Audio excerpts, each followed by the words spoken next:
Hello and welcome to this part of your ebook accompanying document training and this really quick tour of PicMonkey. Now, if you haven't already experienced PicMonkey, you are in for a treat. Yep, picmonkey.com, which you can see, picmonkey.com, is a free online resource tool that you can use to create graphics that look really professional and can really add value to your, accompanying documentations, your new ebooks, whatever that might be, to really show your clients that you have a professional brand image. You can also create your own graphics for social media on here, including your Facebook headers and timelines. And it's something that if you end up looking at the opportunities and stuff that you can do on here, you could end up losing half a day. I know I've spent way too much time on PicMonkey as it is, but it is a fantastic tool. So I'm going to show you a quick tour today, but also I'm going to show you a really cool way for you to create images, getting a white background as well that you can use in your ebook and accompanying workbooks. So first of all, a quick tour. Picmonkey.com, you can have 4 ways to enter. You can edit existing images. You can do touch up, which is kind of good for any sort of face-based images, design something, or create a collage. Now, I want to show you the collage one first, just really quickly. You can say, for example, create a Facebook cover.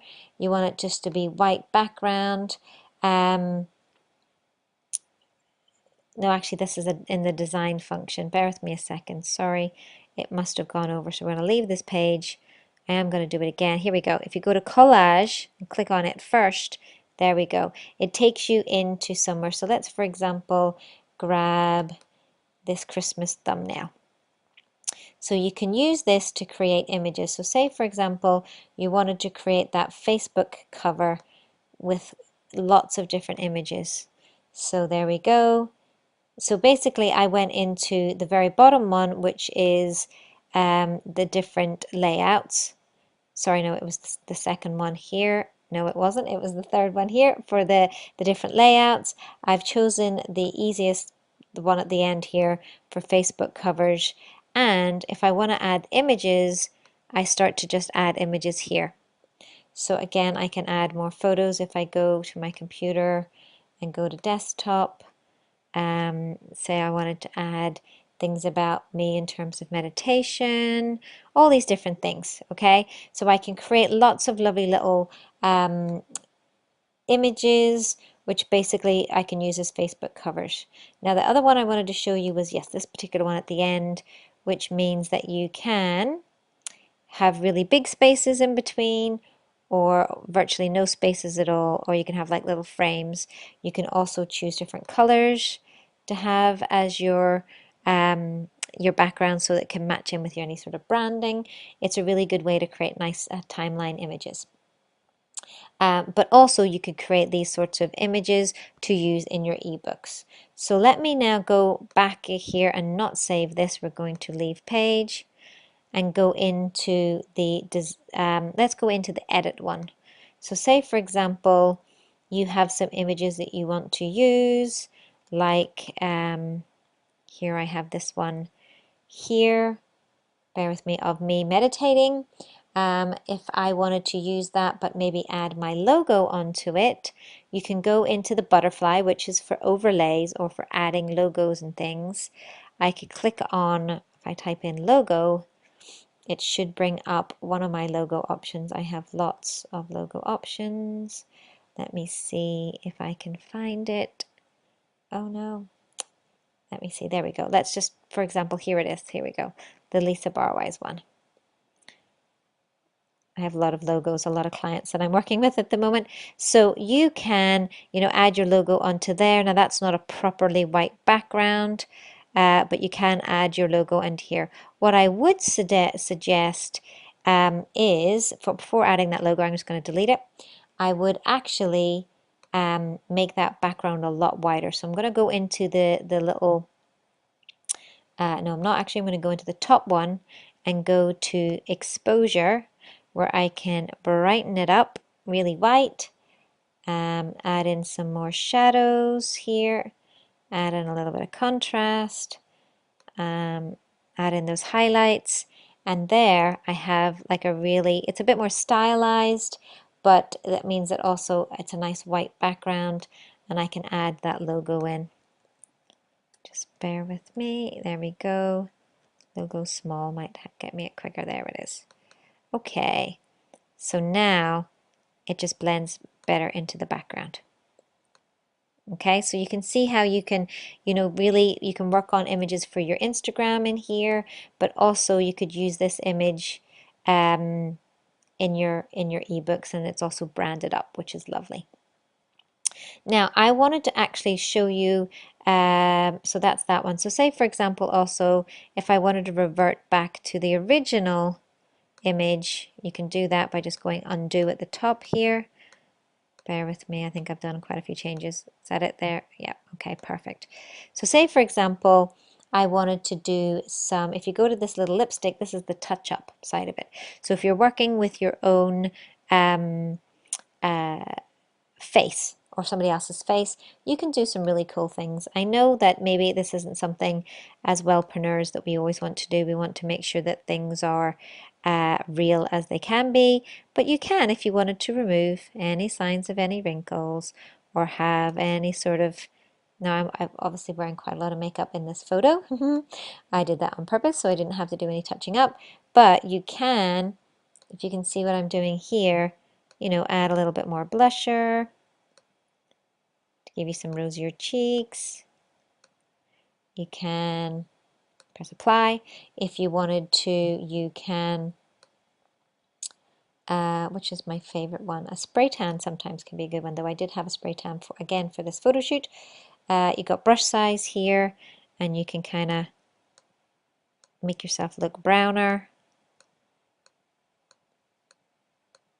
It just depends on what you're looking for with regards to that.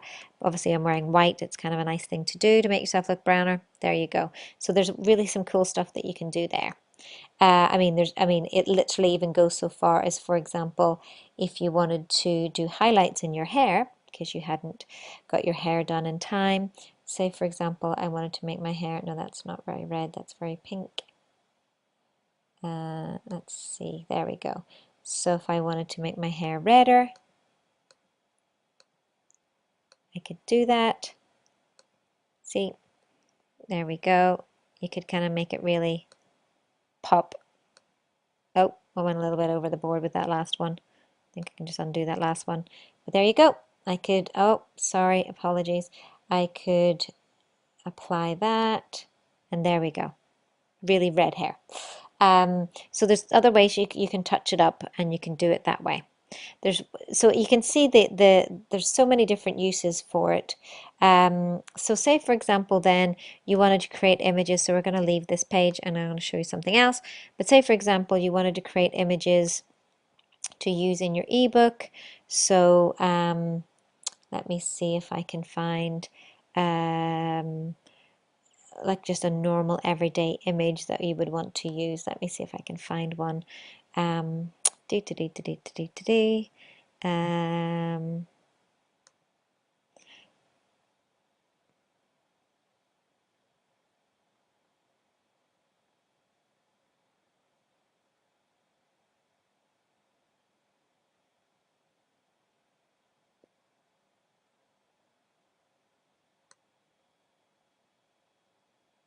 So let's say you wanted to create some images that you had into different shapes. So let's say, for example, this one. So this is me at Christmas. But say you wanted to turn this into, is it this one here? Yes, okay. So say you wanted to turn this into a circle because you wanted to create it as a circle in your ebook, for example. So you could go to this frame here and go to the shape cutout at the top and say you just wanted a circle. So this is just the image that you wanted to use. So this means that basically it'll only become a circle. So what I would then do is go to this one and go to the crop at the top and just crop it so it's only the circle. Oh, here we go. That's there. Now, if you see that checkered thing, it means that it's transparent background. So when you go to save it, I'm going to call it Christmas Lisa Circle and save it to my desktop. That's what the image is going to look like. Okay, now it comes only as transparent with the checkers at the back, but that's what it's going to look like. So that's another way that you can create a nice little different image in a nice circle that you can use in your ebook. It doesn't have to be faces, it could be smoothies, it could be recipes, it could be whatever, but that's another way that you can create images in a really nice way using PicMonkey. Now, there's one little tip that I want to take you through with PicMonkey, but I'm going to do it in a completely separate video because it's a standalone really cool tip for you to do. So be sure to check that one out. So I want you to enjoy PicMonkey, but again, don't lose yourself in it. Go on the PicMonkey to create a specific graphic to illustrate a point in your ebook or accompanying workbook. And I look forward to hearing the feedback of what you think PicMonkey can do for you.